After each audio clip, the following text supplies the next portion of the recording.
vàថ្ងៃនេះចេញដឹកភ្ញៀវទៀតម្សិលមិញដឹកបានមួយជើងថ្ងៃនេះបានពីព្រឹកដល់ស្មាននេះបាន3ជើង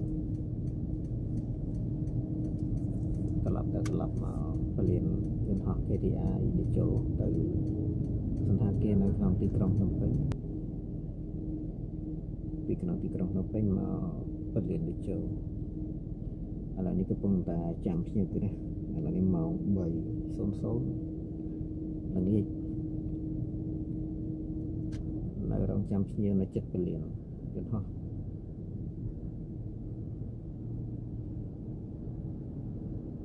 ការងារតិចអត់អាចបើកឆ្ងាយបានដូចតកងផ្សេងតកងទីគេបើកបានដល់ខេត្តសៀមរាបដល់បរសេនុខ្ញុំមិនបានចិត្តតែបងប្អូនមានគ្រួសារនៅភ្នំពេញឬក៏គ្រួសារធ្វើការងារតនេចង់សាកល្បងធ្វើការងារនេះអាចធ្វើបានតបផ្សំគ្នាជាពិសេសអ្នកដែលនៅទីក្រុងភ្នំពេញព្រោះអ្នកផ្ទះនៅខេត្តក៏បានតិចអ្នកនៅភ្នំពេញងាយស្រួលយើងអាចចេញយកភ្ញៀវមកណាក៏បានដែរហើយឥឡូវនេះភ្ញៀវមិនសូវជាមានទេតិចមែនតើ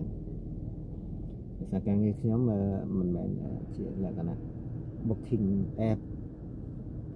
ឬក៏ Grab អីទេគឺជាលក្ខណៈ booking តាមក្រុមហ៊ុន booking បានន័យថាការកក់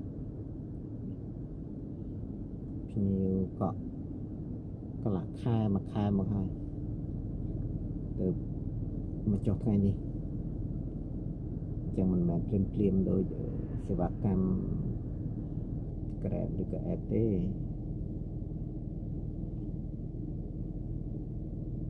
ហើយ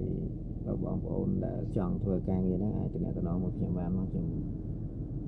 ជួយទំនាក់ទំនងបន្តឲ្យគ្រាន់រួចកាហ្វេប៉ុន្តែសម្រាប់តែឡានខ្លួនឯងណាបើសិនជាឡានទិញបងរំលោះឬអីប្រហែលជាលំបាកព្រោះអត់សូវមានភ្ញៀវយើងដឹកបានតិចតាមពិតទៅខ្ញុំក៏មិនសូវជាដឹកដែរខ្ញុំចាំ stand by ចាំពេលដែលគេស្ទះអស់គេចេញអស់មកសក់ក្រោយគេបានចេញក្រោយគេឥ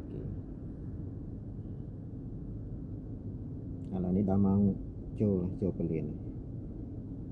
ចូលទៅពលានចាំភ្ញៀវនៅលើឈ្មោះចាំភ្ញៀវប្រហែលជា30នាទីទៅជួបអញ្ចឹងចូលទៅក្នុងពលាន